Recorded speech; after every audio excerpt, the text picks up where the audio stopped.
right now, without LeBron, Lakers are struggling.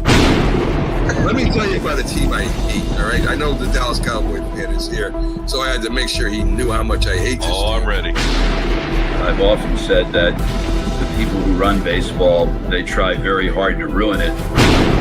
I'm from Brooklyn. I don't have a problem saying it to his face.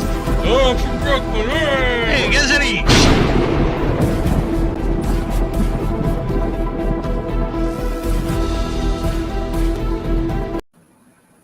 This is Northeast Streaming Sports.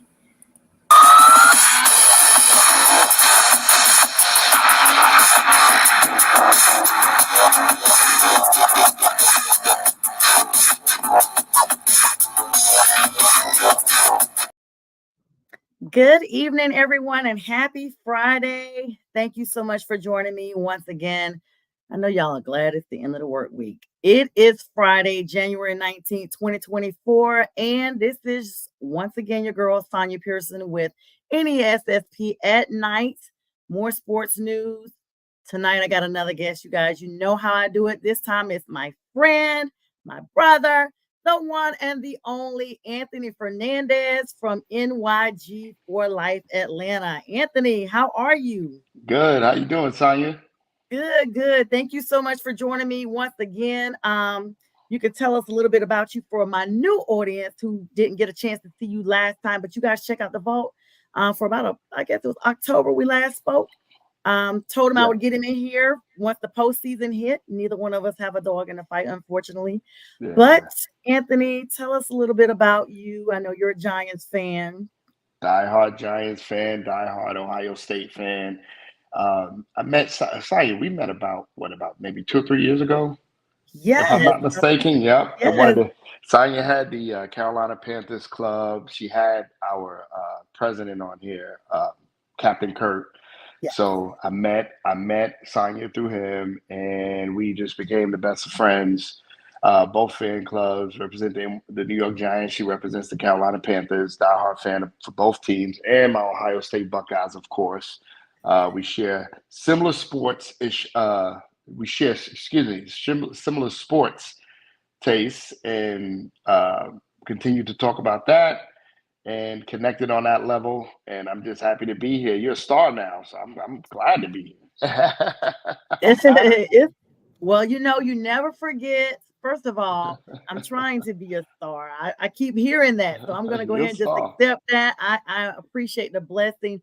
Mac and Linda with Northeast Streaming Sports has given me an amazing platform, and that entire family of co-producers and fellow hosts is just amazing. And so, you know, I cannot be where I am without them, you know, finding my podcast and putting little old me up here with everyone. So shout out to them, and shout out to all of you, the audience that support me and share and comment. Come on in and feel free to say hello. We got a lot of news to talk about, even though you guys just saw me yesterday. Every day is a different day with the NFL, you know that. And with everything going around the league, this is a big weekend coming up with our playoffs. Right before we hit air this afternoon, about 5 o'clock, the news broke that Antonio Pearson and the Raiders are finalizing a deal to solidify him as the official head coach of the Las Vegas Raiders. We've talked about that ad nauseum this week with other shows I was on, and some people were indifferent about him becoming the coach. Some people felt like he had not really proven himself to be the coach. I felt like he gave, at least at a minimum, the locker room the momentum they needed. Anthony, what are your thoughts about Antonio Pearson now being named unofficially the head coach of the Las Vegas Raiders? Well, I'm a little biased to it. As you know, Antonio Pearson won a Super Bowl with us. Yes. So I was all in agreement with that. You know, I feel like it's he deserved it. You know, he took that team from being from a dismal start to winning some games and putting some hope and some life in the team. So if that was an interview, just like any other job interview, you go on the interview, people really don't know you other than what you put down on your resume. His resume may not have reflected the experience, but he interviewed well for that job. So I felt like he had every right He deserved every right to get that opportunity to coach for that team. I compare it kind of to Mayo's situation in New England. You know, we talk about giving coaches opportunities, especially coaches of color. This is a great step in that direction, giving them an opportunity to let them prove themselves. You know, hey, the opportunity is there. If you can, it's up to you to, you know, grab it, take advantage of it. And if you don't, then they move on. But getting a fair shot is always the key, especially as African Americans, and when it comes to sports and head coaching. Pierce proved himself. You know, when you have a guy like Max Crosby who says, if he's not the head coach, I'm leaving, that means a lot. You know, you're only as strong as the people that are around you.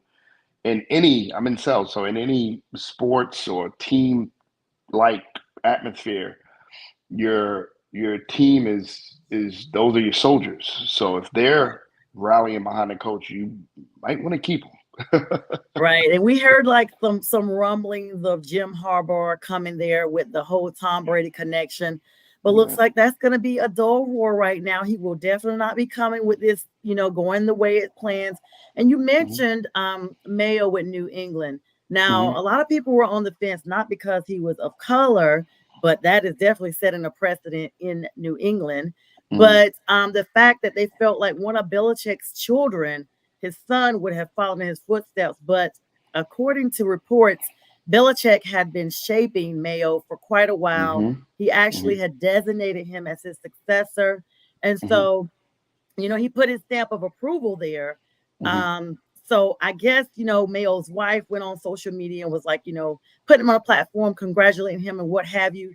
But that entire Kraft organization is clearly saying something, because I honestly, you know, did not think that Mayo would have been there. At a minimum, I didn't even know Belichick was really going to leave. You know, they kind of waited to the last minute. And then when he was released, it was suddenly Mike Vrabel was also released in Tennessee. And it appeared that Mike Vrabel would be going up to the North because he used to be a Patriot.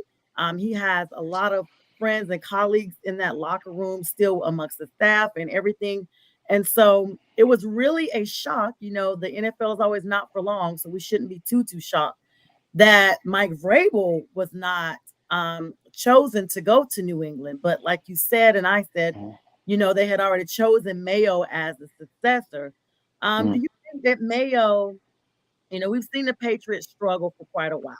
They've actually struggled and trended downward since the entire Tom Brady divorce, for lack of a better word, with their marriage there. They brought in Cam Newton. They brought in Stidham one time. Like, they just could not seem to find their quarterback.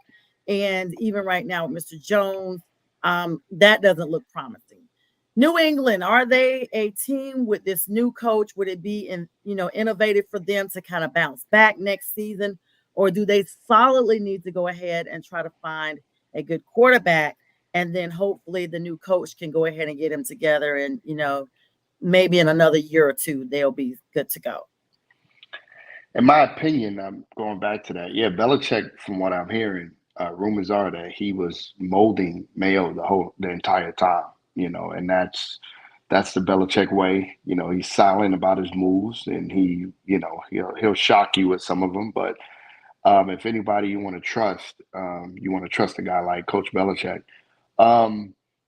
New England, on the other hand, I think they put the right guy in to develop that team. It's gonna be somewhat of a culture change in that team. The style of coaching, the culture that the New England fans are used to is going to change under Mayo.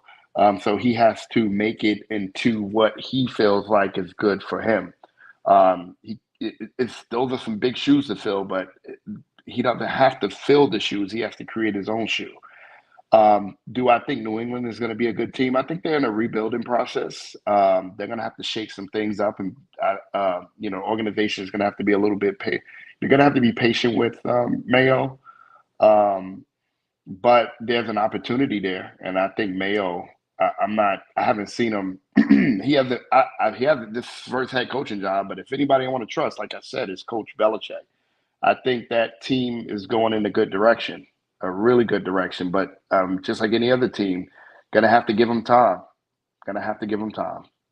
And we know there's still a lot of you and I talked offline a little bit about this, just kind of trying to line the show up this evening. Hello, everyone coming in. Thank you, and let us know in the chat if your team is still looking for a coach or a quarterback. That seems to be like the topic throughout the entire season. Even before the coaches were fired, it was almost like they were on the hot seat the entire season. And definitely with the quarterback carousel, this is the first season, I think it actually made NFL history, that there were so many backup quarterbacks in. Like it was almost like the entire rookie class got a chance to start because of injuries or suspensions or what have you, or just performance issues, which was a shock because most of the time you don't see that. But CJ Stroud came in Texas and hit the ground running. CJ and those Texans, there you go, the Ohio State. And he looking just like he should have been chosen number 1/number 2. I try not to get involved with that because people always ask that $1 million question. Do you think y'all should have taken him? Would he have looked the same? Let me just be clear. If we had taken CJ, because it looks like Coach Wright, former Coach Wright of the Carolina Panthers, and the GM Federline, who both have been terminated, wanted CJ Stroud, and it was Tepper who wanted Bryce Young. And then when Bryce came in and was not up to standards, supposedly, you fired everybody else who really did not want to choose him to begin with. But let's be clear. I am a very honest person when it comes to my team. My team absolutely is horrible. The O-line is garbage. And bringing anybody into that quarterback position would have been maybe not as bad as what we see right now with Bryce, because he is significantly smaller than CJ Stroud. CJ Stroud is Cam-like. CJ Stroud is 6'5", 230, 240. So is Cam Newton. Give or take an inch, give or take a couple of pounds. And his physicality was mimicked to be compared to Cam. In my mind, I thought we would have taken CJ, but we didn't. We took Bryce, and so we have him, and so that's who I'm going to support.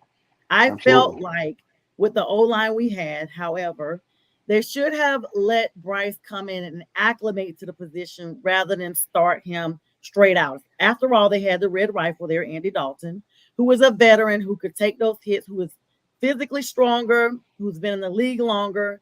But then people were like, well, no, you don't sell the farm and then bench the person you sold a farm for, because it could, mess up his mental. It could be like, but I just feel like going across the board, it should not have been in a situation where it would mess up his mental. It should have been, hey, Bryce, you're our number one guy. We just need you to learn the system for a couple of weeks, because right now we're rebuilding and we know your caliber is up here, but our caliber is here. It's not here, but it's not as high as yours. So to protect you coming into this league, coming into this franchise, we want to build our team around you. And in building our team around you, we allow you, say you don't play the entire game, but you may start, but Andy is in as your backup off and on, at least until you are comfortable with, hey, I got an O-line that is horrible, so I'm going to have to do X, Y, Z. They're allowing me to get sucked in, not just tackled in the pocket, but this O-line is collapsing. They're helping the defense collapse on me. So just to get from that, but I will say this, Bryce has heart. Would CJ have been in the playoffs? I don't think so. Not with the Panthers. Not with the Panthers as we are. And until we get better with our line, we will not be able to support him. Had we kept DJ Moore, very good for Bryce Young. Had we kept Christian McCaffrey, very good for Bryce Young. Even Adam Thielen has been amazing. But even he's gone on social media and said, whatever happens, guys, it's been real, because they did not sign him for the long term. So the rebuild continues. Even before we got Bryce, we felt like we've been rebuilding since the Super Bowl run. But I digress. Back to CJ. You took a minute on that. Especially when he's paired with D'Amico Ryans. They're both rookies at the helm in Texas. And they got a big game coming up. Lamar Jackson, MVP candidate once again. That whole Lamar team, him and his squad just go down. You see what they left Miami in shambles. Mm-hmm. I think despite all of that CJ, his mind is calm. He's settled. He plays with poise. I think when you match the physicality with the mental, they can be that team that upset Baltimore. What are your thoughts? I know I said a lot. I kind of get carried away when we start talking about CJ, and then I got to bring in Bryce. What are your thoughts, Anthony? Well, I got thoughts on both of them. I mean, I'll even go back, if that's okay, to the Carolina statement. I think where Carolina, their mistake with Bryce Young was they gave up so much to get him, and when you do that, you gave up a first-round draft pick, and that pick is now the number one pick, and it's going to the Bears. So when you do something like that, in our society is microwavable. You want something instant. You want the team wants to instantly see that this guy is going to be the quarterback of the future. And with a team like that is going through a rebuild period, that's kind of tough. CJ came into a really good situation.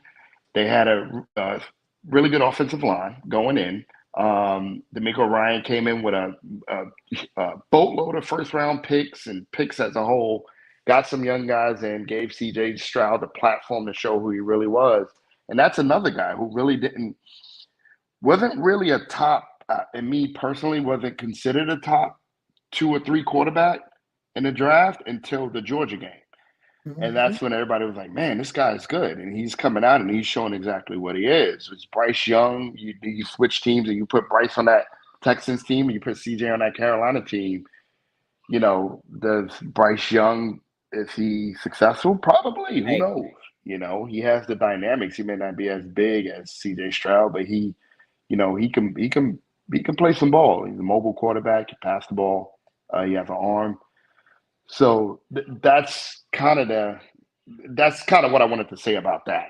I think that Carolina did him an injustice by putting him, putting a light on him. Yeah, and they're too early. I mean, to be honest with you, the team that you guys had, it would have been better to get a vet there and sit him and let him develop a little bit more because, as you can see, it wasn't really it was a dismal season. I think we were predicting that, but that's just my opinion on that. Dismal, not this. I mean, it's beyond dismal. This is this is graveyard. Yeah.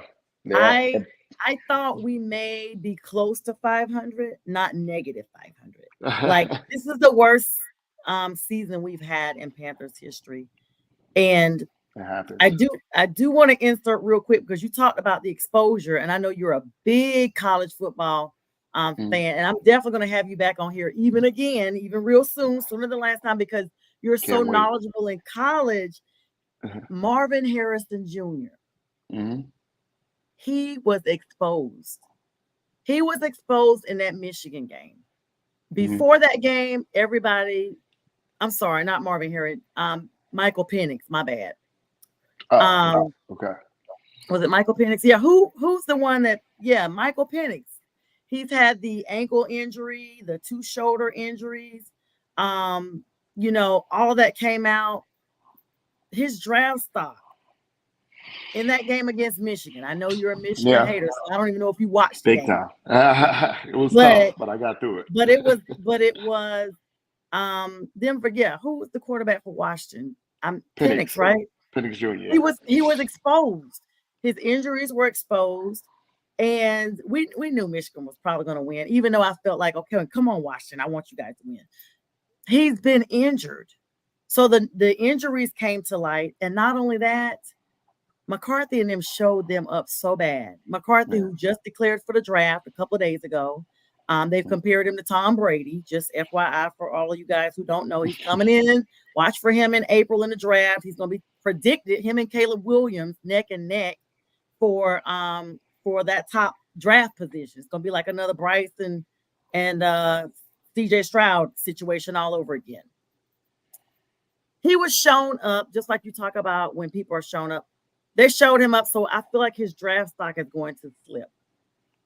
Bryce Young, when he was at the draft, he was good. They had him out there at Alabama. He was good. He's good.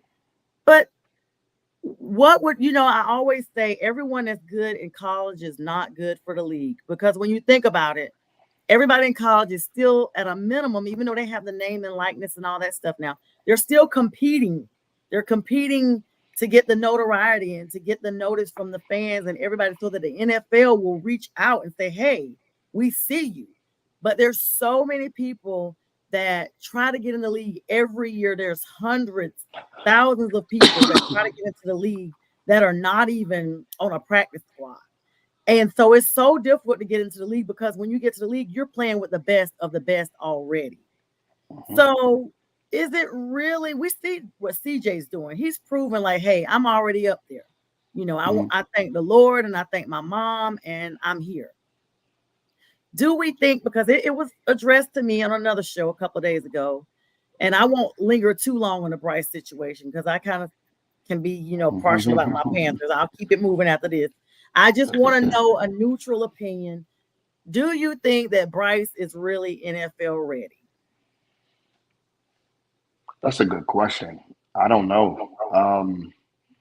Again, when you look at the quarterback position, it's a tough position to draft, let alone finding free agency.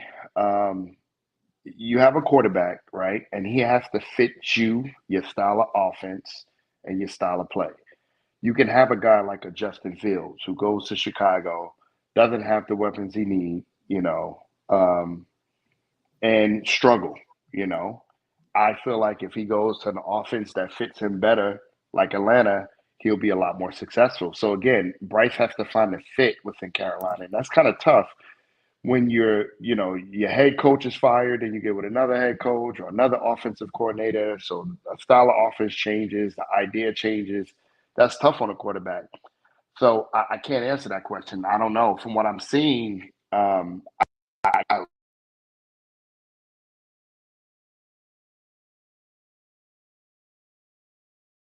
You're muted, Anthony. Looks like Anthony's having a little bit of. You there? Yeah, I'm here now. Okay. Yeah, I can't blame Bryce, for that. It's going to take some time. And unfortunately, he came into an organization that was in a rebuild process, and that's tough on any quarterback. Do I think, if they give him some time and give him the weapons that he need, and he gets used to, his coach or his offensive coordinator, yeah, he can be successful. Yeah, I believe that, but they're going to have to give him some time, and they're going to have to give him weapons. And it's kind of tough when you give away your first round draft pick, not saying you can, knock it out of the park in the draft, but you definitely, when you have draft capital, you can use that, in so many different ways. So yeah, I mean, you got to give Bryce some time. I think he has potential. I'll say that much. And I want to pause here for a moment. Thank you for that, Anthony. Good evening to everyone coming in. Hello, Karen, and happy birthday to your daughter. And enjoy your time with your granddaughter. And Lisa Walker, hello, sis. Thank you so much.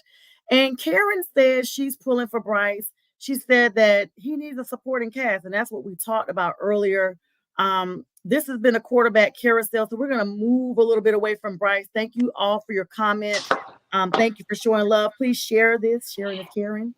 All right, so we got that squared away with that whole thing. Now, the Arizona Cardinals have laid off pretty much their entire front office. The Cardinals laid off CFOs, VPs, and everything, and another VP. The Cardinals, for all intents and purposes, they weighed in on Dobbs.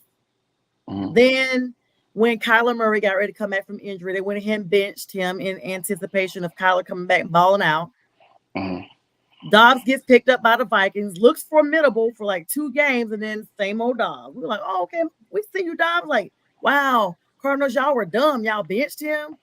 Kyler, he been out for XYZ, and Kyler was not that happy with playing with them the last couple of times. He's kind of like a Justin Fields 2.0, because both of them had expressed displeasure in their team, like not wanting to be there. So they said, so the Vikings pick up Dobbs, right away. And then they go down the tank once again. Like, he's no Kirk Cousins by a long shot or anybody else, honestly.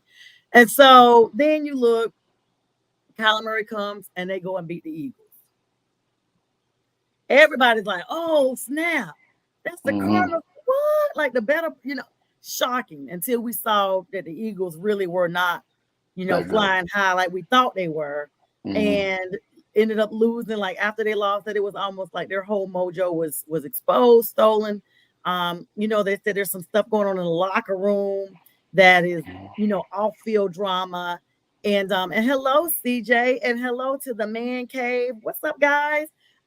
These are some of my co-hosts, and they've been on my shows. I want to say hello to them. Y'all, please share this so we can get everybody involved on this. Great discussion with my friend, my brother here, Anthony Fernandez, Giants fan, Ohio State fan. Say hello to him. NYG for Life, Atlanta. Very knowledgeable, very knowledgeable. So I just want to shout out everybody real quick. Man Cave says Bryce was overrated. To me, he would just be an average quarterback. Probably, but I think it depends on the cast he's with. And CJ saying hello. We gonna move on away from that one because we done gave that a little bit too much. And I'm gonna be honest, like every time I talk about the Panthers, it's a running joke when I'm on the Sunday morning big football show, the big Sunday morning football show on Sunday mornings 8 a.m. Tune in right on Northeast streaming platform. You can find us on Roku and YouTube. Every time we talk, they're like, we're gonna give you 2 minutes to talk about the Panthers, Sonja, because no one really cares. So it's not only a bunch of, co-hosts that are from up north or, Jim Jeffcoat's Cowboys, and he used to play with the Bills, but it didn't help, that our league, our division was like garbage. So right now, Tampa in there is like, Tampa who? But we see the Eagles for who they are. But Arizona said, you know what? We cleaning house. We cleaning, owners and everybody. Does Kyler Murray come back next year? Like, I don't think his contract's up, but what are they doing? They got like a pretty high draft as well. I think they finished 4 and something. Like they didn't win a gang of games. I don't know about Kyler Murray, man. He's a slippery slope. I don't think Kyler Murray is the guy that Arizona wants him to be or needs him to be. Can he be that? Again, I go back to, teams and the way, you fit in with certain teams, coaches, styles. I mean, you look at Dobbs in Minnesota, you look at what he did in Arizona. I mean, I was high on Dobbs when he went to Pittsburgh. I think I thought he was going to be really good there under Tomlin, and they moved him around, but he showed what he could be. Kyler Murray is just one of those guys. I don't know if he doesn't stay with Arizona, I don't know which team would want to put their trust in a quarterback like that, both financially and him leading the team. Staying healthy has been an issue with him, and just play overall play for him. Have Arizona really pushed and gave him the weapons that he needed to be successful? No, I don't think so. I don't think they gave him a fair shot either. But that's any other team. I mean, I'm a Giants fan. I've been going through it for years, as you know, Sonja. So it's hard. It's tough. You're Carolina fan, Giant fans, we go through it for years. But Kyler Murray, I don't know. I'm not high on Kyler Murray. I don't know if he can be that guy moving forward for the Cardinals or any other NFL team. It'd be a long shot for a team to really pick him up and, give him, pay him the money or pay his contract out that he wants and have that trust or that faith in him. I don't know. Not me personally, I wouldn't. No. And speaking of quarterbacks, I'm gonna involve the Bears on this one. Justin Fields, another at times disgruntled quarterback. But looks like he was happy. I mean, he's always happy when they're winning. But they still, didn't make the push they're going for. The Bears have our number 1 pick. But they also have DJ Moore. So do the Bears keep their number 1 pick, or do they trade Fields and get another quarterback? The Bears are in a really, really good position. And the reason I say that is Justin Fields is a talent. And I'm not just saying it because I'm biased to Justin Fields. I really think Justin Fields could be a really good quarterback in the right offense under the right head coach. They can trade Justin Fields and get draft capital, get talent on that offense and draft a quarterback like a guy like Caleb Williams or Drake May or Penix Jr., or they can keep Justin Fields and pick up a guy like Marvin Harrison or a junior, or pick up another speedy receiver guy at LSU, Or they can trade that pick away, to a team like us who need a quarterback, and get Mhm. draft capital for the next year or two. Really, to be honest with you, if anybody was in a plus position, it's the Bears. And I think the Bears really, either way they go, I wouldn't, that trade they made with you guys really set them up for the next 3 to 5 years, to me personally. Um, if I'm the Bears, I'd trade away Justin Fields to Atlanta. I get some draft capital because Atlanta is one, to me personally, I think Atlanta's a quarterback away from being a successful team. You got a guy like Belichick that's about to come in the picture, it looks like. And you get a guy like Justin Fields, with Kyle Pitts and Drake London, Bijan Bijan Robinson. Robinson, that Oh my God, he's offense. a beast. He's a beast, and then their defense is not bad. They are a quarterback away from being contenders. So if I'm Chicago, I trade that away. I either draft a quarterback, or I trade down, and because the quarterback, I mean, you can get a guy like McCarthy out of the second round. I think he's going to go to the second round. That's me personally. You can JJ get McCarthy. JJ McCarthy. I think he's going to go second round. To me personally, you can get a guy like Bo Nix late. Yes. You can Corum. Corum, you can get a guy like Corum, or you can get a guy like Jane Daniels. Oh, I forgot LSU's Yeah. own. How can I forget JD? Yeah, you can get a guy like that. So really, Chicago has one of the best positions for the upcoming year. If I'm them, I'm trading away Justin Fields. I'm sending him back home to a team that needs him, and I'm asking for the house. I want maybe 2 first-round picks, a third. I don't know if they give it to him, but I'm asking for as much as I can get for the him. Panthers did. I mean, hey, we're Yeah. giving up picks even to next year. Speaking of that, looks like Cliff Kingsbury is set to interview for the offensive coordinator job in Chicago. Oh, yeah. So that's going to be interesting to see. Now, you talked about the trades, and I will agree. Belichick is scheduled for a second interview with Arthur Blank this weekend. He had the first interview on Blank's yacht. Belichick did. And so the joke is maybe he's going to ask for $28.3 million. Get it? 28 to 3. 38 to oh wow. Yeah, that's been a joke. Like maybe that's a Belichick, shot. Yeah, Belichick will ask for $28.3 million, but we don't know. But I'm like, okay, he got a second interview. Like, I was on this Falcons fan page because let's be clear, even though I'm a Panthers fan, I have to be, in the plug with all the news. So I have to, get on all these fan club pages so I can at least look at the comments. I don't say nothing because God forbid someone comes on there and checks out my profile and sees the Panthers like, oh, I know you ain't talking about fun. So, but you're right. But a lot of Falcons fans do not want Belichick. They cannot shake that Super Bowl drama, just like they hate Kyle Shanahan. They do not wish for the 49ers to win anything because of Kyle Shanahan leaving the playbook at the airport when they were going to the Super Bowl because he knew he had already signed up to go on and head coach with the 49ers. And so for them, that they cannot let go of the emotional aspect. I'm saying, and it was said earlier, Belichick probably will come to the NFC South. At a minimum, he'll come to an NFC team. He's been in the AFC his whole career. I read somewhere he started in 1975, the year I was born, working with Cleveland, working with all these, when Baltimore was the Colts. I mean, he goes way back. And so it's just time for him to probably, try to rebuild. It would have been really cool if Tom Brady was still down here in the South. And here comes Belichick, because it would have been interesting to see how they would have competed against each other in the same division. I want to pause real quick, Anthony. Hello, everyone coming on. Let me address a couple more comments here. CJ, the painkiller, D. Simone, he is a diehard Jets fan. Comes on with me from time to time. Very great co-host. He said he's going to have to get a 1-year prove-it deal somewhere. It's the only way that he'll be able to prove that he can still play. And I'm assuming he's talking about still Bryce. Let me look back up and see.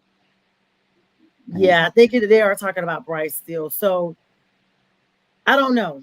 We're just going to have to see how that goes. And then, CJ also says stay away from Bo Nix. So, I feel you, CJ. I don't know, CJ. I think Bo Nix. He's one of the older quarterbacks and coming out of college football. And I don't know. I think maybe depending on the fit, depending on the organization that he goes to, maybe he comes in and he's a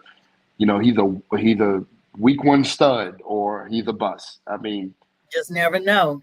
you never know. I don't know. For a team that maybe needs a quarterback that doesn't have such a high pick, do you make an investment into Bo Nix? Me personally, I'll take Bo Nix before I go with JJ McCarthy. Call me crazy or not, but I think I would go with Bo Nix. I don't know about McCarthy. I'm not being biased because I'm an Ohio State fan, but I like Bo Nix' style of play. Maybe I would probably go with him before I go with McCarthy. Yeah, CJ says he would take Penix Jr. before him, seriously. We talked about Penix Jr. earlier, even with the injuries and all that draft stock going. Thank you so much, CJ, for engaging. So the question is, we have a lot of head coaches that are still out there. It looks like Mike Vrabel interviewed yesterday with the Chargers, but I heard somewhere that Jim Harbaugh had also interviewed with the Chargers. And it was said that he has a house out there and everything, but Michigan has a contract waiting on Harbaugh that basically told him if he returns, it will be a historical contract where he will be the most paid coach in Big Ten history. So does Harbaugh come back to the NFL or does he go back to Michigan? It seems to be a trending storyline, and we haven't heard too much about whichever way. What are your thoughts on that? Because we know, he was in the league for a while, but we know he's also been very good despite those 2 suspensions in Michigan. They still freaking pulled it off. And so Harbaugh looks like he's a winner no matter what. Where does he go? If I'm Harbaugh, the smart thing to do is to go to the NFL. Being that the controversy in Michigan and getting, Ohio State owned Michigan the last 6 years. And, of the 9 years, they beat us 3 years straight. So, he was. Y'all coach was on suicide watch up there. They said they had to get, Ryan, what's his name? He looks like Ryan Day. Yes, Day. They said they had security around his house and everything because those threats were coming in that were real. And I mean, I felt so bad for him. Yeah, it was kind of tough, but if I'm Harbaugh, I'm taking that next step to the NFL. I will bow out gracefully with my championship, and no telling what else other investigation they have going on. I hear rumors that there's another investigation. Yeah, I would just bow out gracefully. You're losing a lot of players this year, so it's not going to be the same team. I'll take my resume and hit it while it's hot, kind of like what Pete Carroll did at USC. Yes. Same thing. I'll just bow out gracefully, go to the NFL and build a career there. He'll find a team that he'll fit in. I mean, he took a young 49ers team to the Super Bowl before he took off to Michigan. So, if I'm him, I'm leaving. I'm going to the NFL, and that's where I'm going to end my career at. And CJ says that's a smart answer. Listen, you brought up 2 things that I know we hadn't previously talked about, but some things, the best conversations are unscripted. I want to bring up 2 things. One is that transfer portal. You were talking about losing a lot of teams with Nick Saban, and that was a shocker. Nick Saban got up out of there, and as a result, the transfer portal now it's closed for the winter. They're going to be reopening, I think, in April. I didn't even know there were so many transfer portals. 2,100 athletes right now are trying to transfer. It's an all-time high. Of course, Alabama now has a coach in there, but everybody's not trying to, go there. Coach Prime was looking for people, talking about the transfer portals open, and then they started losing everything. Now he's recruiting Warren Sapp and Ocho Cinco wanted to go out there. He told Ocho, "You're not disciplined enough to come out here, but you can be an analyst." Like, what? It's going to be a real big shakeup when college football starts. And then if Harbaugh does leave Michigan and goes to the league, notwithstanding all the teams that are trying to come to the SEC, it's almost like now the college football is no longer just children, young men playing. It's literally like a baby NFL. They got the name and likely deals out there. They're making just as much money with NIL deals. Look at Shador. Yeah. And so first of all, let me break it down to two parts. Letter A is if Harbaugh does come back to the league, where does he go? And letter B is if he does leave, do you see a whole lot more people entering the transfer portal to leave Michigan as well? And chiming in with all these folks that's trying to leave Alabama. Like we've seen people decommitting left and right. Mm-hmm. Well, I think the effect in Alabama is going to be a lot more than Michigan. I mean, Michigan's going to lose a lot of guys to the draft this year. If Harbaugh leaves, then there's going to be a change, but I don't think it'll be too much of a shakeup there. They just won a national championship, so you're still going to attract some talent. Now with Alabama, that culture is changing tremendously. So, the style of play, you're getting Washington's head coach. He's a speed guy. You think of Alabama, you think of big defenders, big offensive line. I don't have to have a top 5-star quarterback to win games, that type, and I'm going to attract the most talent.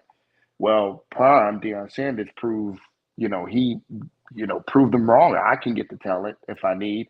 Everybody was riding a Deion Sanders high until he start losing. When he start losing, it start to diminish, and that's normally the way things go in the NFL, mimicking in the NFL. So now he's trying to get that. How can I put it? He's trying to get that spark back because Deion Sanders. You got to think about it. That team won 2 games last year, if I'm not mistaken. Right. So they were already celebrating that they had won. Already celebrating. They won 3 or 4 in a row or something like that. And everybody foreseen it coming, but it felt good at the time because of the culture. Again, everything surrounds the culture. It's Deion. He's bringing in the rappers to bring him out. Everybody's coming to the game. All the rappers, all the ball players. Everybody's coming and selling out. Boulder. And he had a buzz, and that buzz carried from Jackson State there. And now the buzz has died down. So a lot of players are like, well, I'm looking elsewhere. Again, your culture is going to determine how far your team goes. I think Alabama's going to change tremendously. Their style of play, the way they recruit, all of that is going to change into this head coach. And then yet, I don't know if this head coach is going to be there forever. You have guys that fill shoes until you find the right fit. So is he a shoe filler until they find the right fit Alabama, or is he a guy that's going to be the long term? We don't know. That's going to change tremendously, and the fan base is their expectations are going to be extremely high, so they're going to be extremely critical of him. So it depends on if he's able to handle that. If I'm any coach, I'm skeptical of taking that job in Alabama. That's going to be a tough deal, especially if you're not winning. Right, and not only that, I'm the one. I was like, yeah, Deion. I never liked the whole celebration of Deion. I'm not a Deion hater. He's an epic player, but those young men were not ready for that type of attention. Deion has already earned his stripes. Yeah, he was flashy back in the 90s when he played, but he played. And you got your son, taking advertisements and stuff during halftime, and like your boy from Oregon said, clicks and likes. And when he said that, I felt that. When I'm telling you, he was like, they're playing for clicks and likes. We're playing for win. And from that point on, we saw a different Colorado team throughout the entire season. I was like, hey, it's all about, fun. And I'm happy that they're winning, but win at least half the season. And so it became like, let me see when they lose again. I was like, yeah. I was texting people like, told you. They're like, come on, you should be. But you're bringing in rappers. You're making it like so for the culture that you're missing the point of the game. And so for me, I just didn't like it. Lil Wayne out there, you've never even been to Colorado. You got a jersey now. You high. We know Colorado is. You can do all your inhibitions and everything out there because they're legalized everything. And so I just wasn't impressed, Anthony. I was just like, this is making it too much for the culture. So, and then there you go. The trajectory that so much for the culture, there's no more football. Well, one thing I can say is, and the reason why I like Deion, I like what he was doing there. Deion has stayed consistent to who he is throughout his career. He has not changed from the moment he stepped into the league. till now, he's been the same person. So I kind of expected that from him. He didn't change. He didn't change his trajectory. Now, the things that we don't see is the behind the scenes things that Dion does with the kids, how supportive of it, Yeah, he's supportive of phenomenal. them. He's He's phenomenal. phenomenal. They follow him. He's a leader. Those kids will run through a brick wall for him, and Hmm. he's tough on them. He's teaching them life lessons. That's the Dion I see behind all the flash and gas. But I think Deion Sanders has been consistently who he was, and he's changed the culture of football, college football, pardon me, as a whole. You think about a guy like Allen Iverson, or you think about a guy like Michael Vick. They were culture changers, trendsetters. Deion is just one of the same guy like that, but in coaching. So, but he's been consistently who he was from the beginning. So I didn't expect anything different from him. Nothing different. Hmm. I expected him to be who he was, and he showed who he was. But behind the scenes, he seems like everybody pretty much can Yeah. attest that he's a stand-up guy. And those He kids, seems stand up. Those yeah, kids were just not ready for that. And it did for go to that, their yeah, head. They done went and they got robbed and everything. And yeah, some people they always say they cannot handle the show. The stage is too big for them.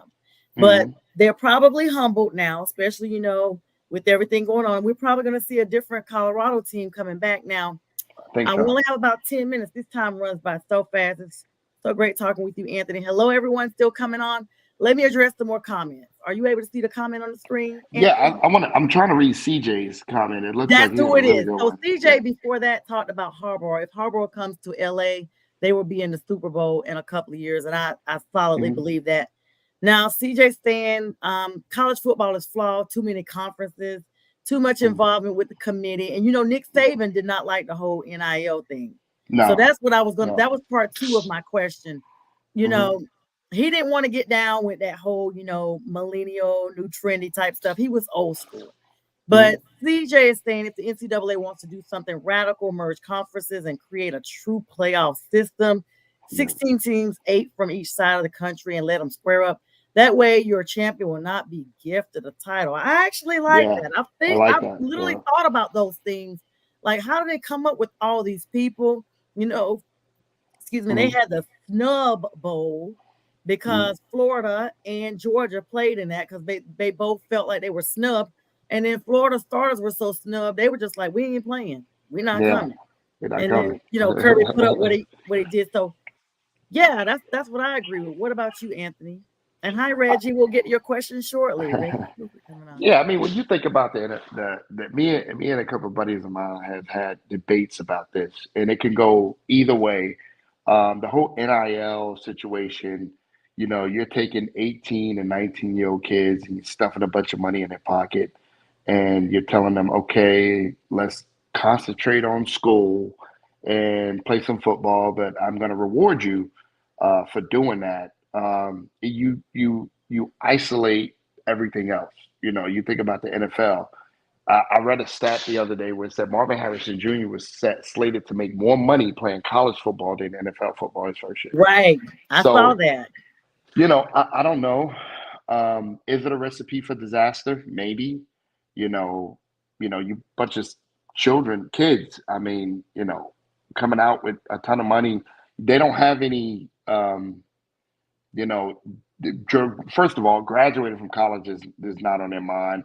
Not saying that you need to graduate from college to be successful, because in this day and time, you can make money doing anything. I mean, Yeah. it's a You wide you open could have world. a manager that just high school education, but you got all these masters and you're working for somebody else. Working for somebody else who didn't go to college, so Right. that's maybe not as important.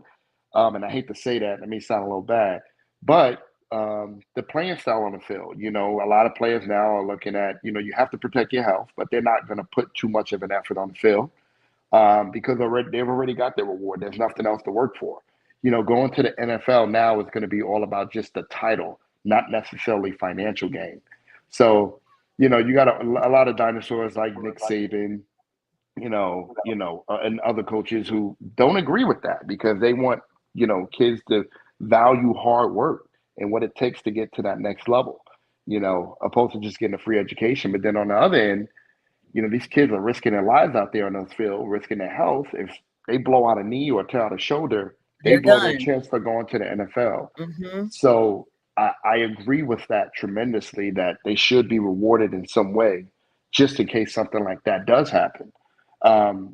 Previous times you were rewarded with getting a free education. Now it's, I want to be rewarded New monetarily. cars, Yeah, new Teslas, and car. I want everything. a million, and not even that, like Rolls Royces and all type of stuff. So And Reggie said that if Dion can solidify his interior lines with good recruits, there'll be a solid program. And he oh also yeah, says that NIL and transfer portal is horrible for college football. I want to change the trajectory real quick. We got to talk about these playoffs because we got about 8 minutes.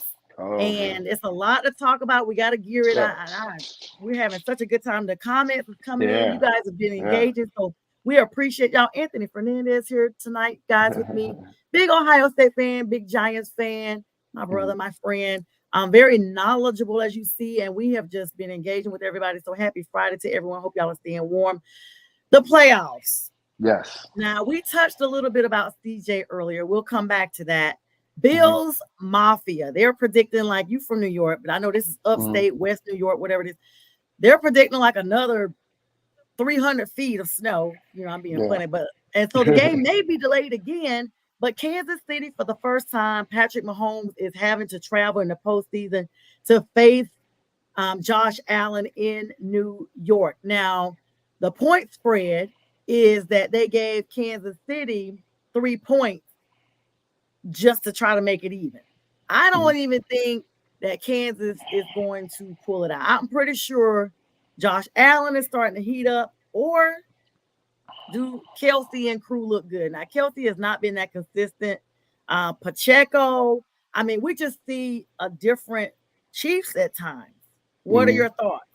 We have a bracket going on in at work, and I picked Buffalo. I picked Green Bay, not because I'm a Cowboys hater, but I felt like they were going to upset those guys. We'll come back to that. We'll come back to that. But I picked Buffalo. I may change it.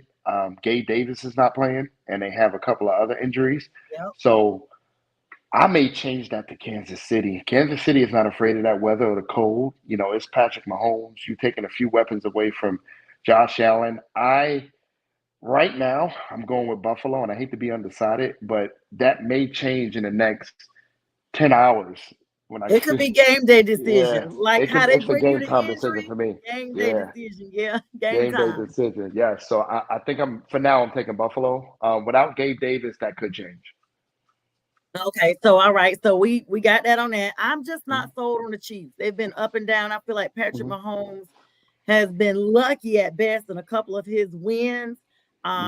Travis Kelsey, the whole Swift movement that's going on, I think his head is just not really in the game.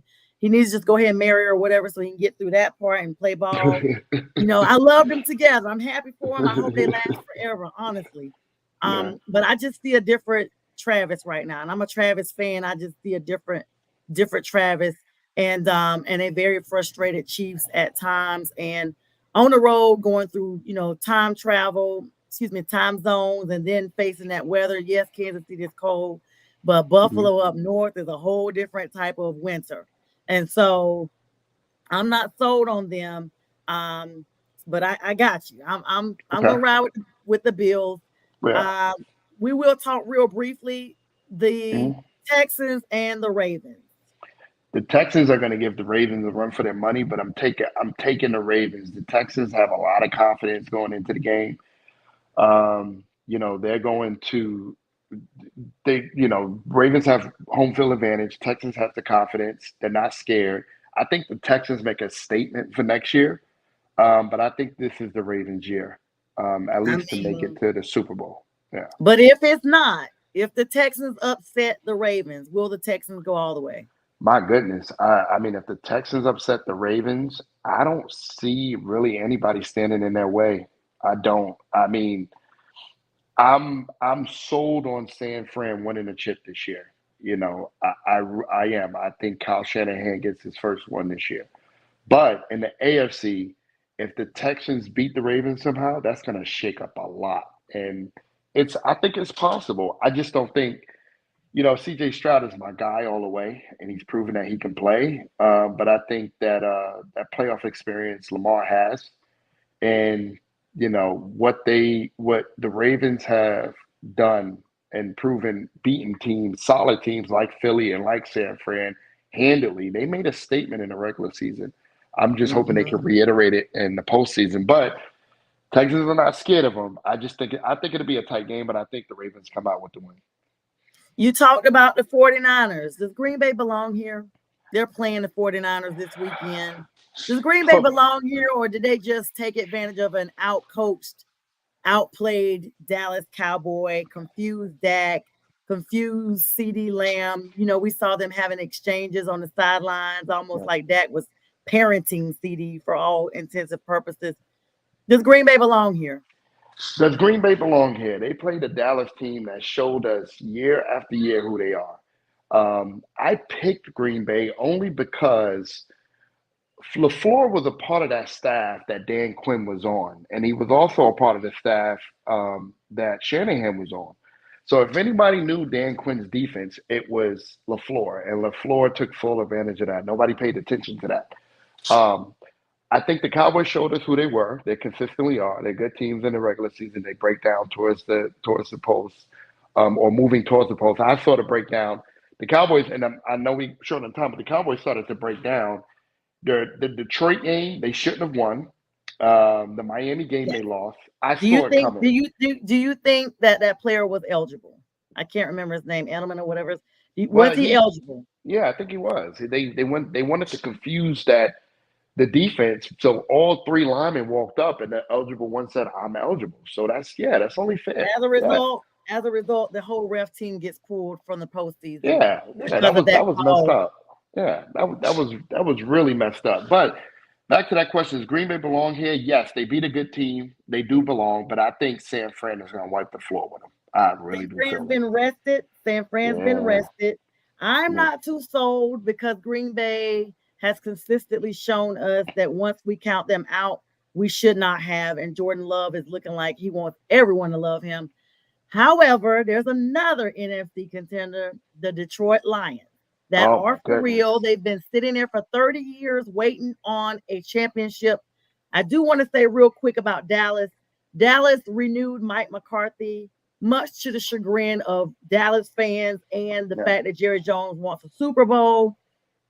If Dak is their face of their franchise and continues on, how does Jerry solidify that? It looks like they're getting rid of their coordinators and trying to bring somebody in. I guess at that point, if he loses again, then the blame is all on McCarthy. I know Jerry can be kind of long-suffering. Yeah, it wasn't McCarthy's fault, and it's not pretty much. When you change a coach, again, you have to change the culture and the environment. So Dak has to readjust. Everybody has to readjust. I think that Dallas, should keep McCarthy, get some more players on the offense. It wasn't his fault. It was just Dallas being Dallas. That's it. The players got to perform, and they didn't perform. All right, and last one here. Thanks, Anthony. I'm sorry to expedite us on, but there's another show coming on after mine. I got to keep it moving. I talked about the Lions. Tampa Bay has squirmed their way up here. Ugh. And CJ says Dak is a fraud. That's gonna be a whole other. You got me at the last minute. Yeah. Detroit Lions, how bad do they beat Tampa, or is Tampa that sneaky good team? I told a buddy of mine when the Lions got into the playoffs, I said the Lions is a team you do not want to meet in a dark alley at night. They're going to fight and they're going to gnaw their way to a win. I think Detroit wins the game, and I think that Detroit gives San Francisco fits if they play them. I still got San Fran coming out, but Detroit is not scared of anybody. They're tough, and I love their head coach. I love Dan Campbell. I love what they're doing. I love the culture there. They're a team you don't want to run into in a dark alley. I said that at the beginning of the season. You do not. Anthony, unfortunately, that's all the time we got. Please hang on for me offline. Everybody, thank you so much for joining me tonight. I'll be back next Tuesday, but also tune in on Sunday morning for me with the Sunday Morning Big Football Show with Jack Mac Pag. Everybody's going to be up there. We're going to have a great time. Thank you so much for joining me, and everyone have a very good night. This is Northeast Streaming Sports.